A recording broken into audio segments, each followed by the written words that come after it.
मेरे प्रभु, मुझे इतनी ऊंचाई कभी मत देना, गैरों को गले ना लगा सको, इतनी रुखाई कभी मत देना। 25 दिसंबर हम लोग का अति प्रिय भारत रत्न अटल बिहारी वाजपेयी जी का पुण्य जन्मदिन है। इसी दिन पर आप लोगों का सामने मैं उन्हीं का रचा हुआ एक बहुत सुंदर सा कविता भेंट करना चाहता हूँ।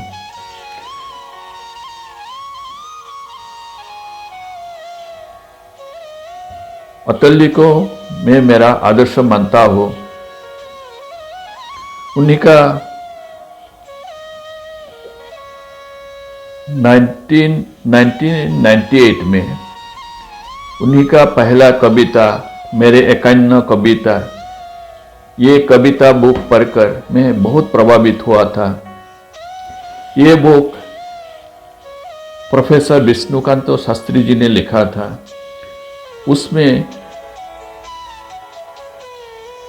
उन्होंने अटल जी का बारे में ऐसा लिखा है, जैसा वज्र से कठोर अधिक संकल्प संपन्न राजनेता श्री अटल बिहारी वाजपेयी के कुसुम कोमल हृदय से उमड़ पड़ने वाली कविताएं, गिरी हृदय से फूट निकालने वाली निर्झरिया के संदेश, एक और जहां अपने दुर्दांत आवेग से किसी भी अवगाहनकर्ता को बहा ले जाने में समर्थ है, वही दूसरी एवं अपनी निर्मलता, शीतलता और प्राणवता से जीवन के दुर्गम पथ के राहों की प्यास और थकान को हरकर नए प्रेरणा की संजीवनी प्रदान करने की क्षमता से भी संपन्न है।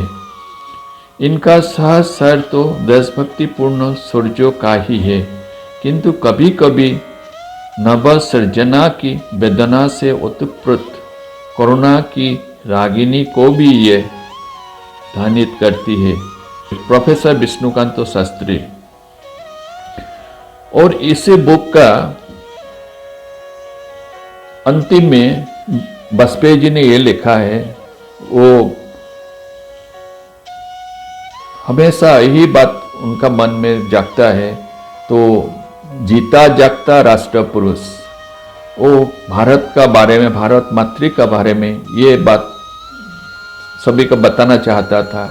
भारत जमीन का टुकड़ा नहीं, जीता जागता राष्ट्र पुरुष है।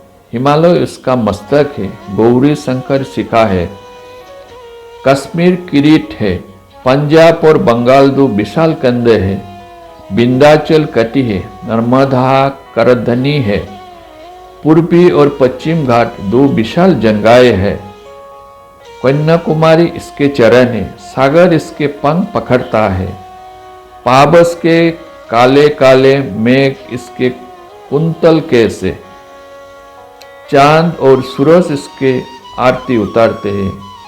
यह बंधन की भूमि है, अभिनंदन की भूमि है, यह तर्पण की भूमि है, यह अर्पण की भूमि है। इसका कंकर कंकर शंकर है, इसका बिंदु बिंदु गंगा जल है। हम जिएंगा तो इसके लिए, मरेंगा तो इसके लिए। अटल बिहारी वाजपेयी। तो मैं अंत में उन्हीं का एक बहुत प्रिय कविता ऊंचाई मैं आप लोग का सामने पेश करने की कोशिश करता हूँ। ये ऊंचाई पढ़कर मैं बहुत प्रसन्न हुआ था, और मैं ये मेरा मातृभाषा विष्णुप्रिया मणिपुरी में भी मैं ये अनुवाद करके प्रकाश किया था। तो आज वही ऊंचाई में दोहराने का कोशिश करता हूँ। कुछ भूल त्रुटि तो जरूर क्षमा कर देना, क्योंकि उन्हीं का जैसा एक महान आदमी का प्यार पाना बा नजदीक जाना बहुत बड़े बात होते हैं। तो मेरा ये छोटा सा प्रयास है। ऊंचाई। ऊंचे पहाड़ पर पेड़ नहीं लगते, पौधे नहीं उगते, ना घास ही जमती है सिर्फ बर्फ, जो कफन की तरह सफेद और मौत की तरह ठंडी होती है। खिलती खिलखिलाती नदी जिसका रूप धारण कर अपने भाग्य पर बूंद बूंद रोती है। ऐसे ऊंचाई जिसका परस पानी को पत्थर कर दे, ऐसी ऊंचाई जिसके दरस हीन भाव भर दे। अभिनंदन की अधिकारी है, आरोही के लिए आमंत्रण है, उस पर झंडे गाड़े जा सकते हैं, किंतु कोई गेरुआ ओहा नीर नहीं बना सकती। ना कोई थका मादा बूटी ही उसकी छाव में पल भर पलक ही झपका सकता है। सच्चाई यह है कि केवल ऊंचाई ही काफी नहीं होती। सबसे अलग थलग, परिवेश से पृथक, अपने से कटा वटा, शून्य में अकेला खड़ा होना पहाड़ की महानता नहीं, मजबूरी है। ऊंचाई और गहराई में आकाश पाताल की दूरी है। जो जितना ऊंचा उतना ही एकाकी होता है। हर भाव को स्वयं ही धोता है। चेहरे पर मुस्काने छिपका मन ही मन रोता है। जरूर यह है कि ऊंचाई के साथ विस्तार भी हो, जिससे मनुष्य टून सा खड़ा ना रहे, औरों से धुले मिले, किसी को साथ ले, किसी के संग चले। भीड़ में खो जाना, यादों में डूब जाना, स्वयं को भूल जाना, अस्तित्व को अर्थ, जीवन की सुगंध देता है। धरती को बोनों की नहीं, ऊंचे कद के इंसान की जरूरत है। इतने ऊंचे कि आसमान को छू ले, नए नक्षत्र में प्रतिभा के बीच बोले,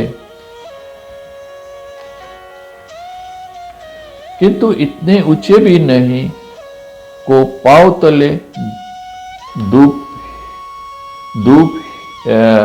ही न जमे, कोई कांटा ना चुभे, कोई कली ना खिले, ना बसंत हो न पतझर। वो सिर्फ ऊंचाई का अधर, मात्र अकेलापन का सन्नाटा। मेरे प्रभु, मुझे इतना ऊंचाई कभी मत देना, गैरों को गले ना लगा सकूं, इतनी रुखाई कभी मत देना। बहुत सुंदर कविता मैं समझने की कोशिश कर रहा हूँ। जब अटल जी खुद गाता है तो बहुत अच्छा लगता है।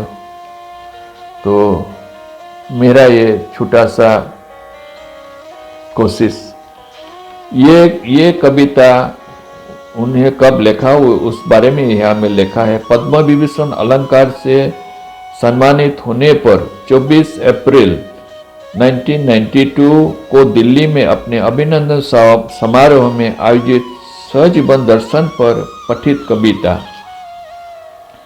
यह आज का वीडियो शायद आप लोग को थोड़ा खुशी दे सकेगा, यही मैं कामना करता हूँ। और आप लोग का जो सुझाव है उस मेरे को कमेंट करके भेज दीजिएगा। और मेरा परवर्ती वीडियो देखने के लिए जरूर सब्सक्राइब कीजिए। सभी को हमसे जुड़े रहने के लिए बहुत बहुत धन्यवाद। नमस्कार।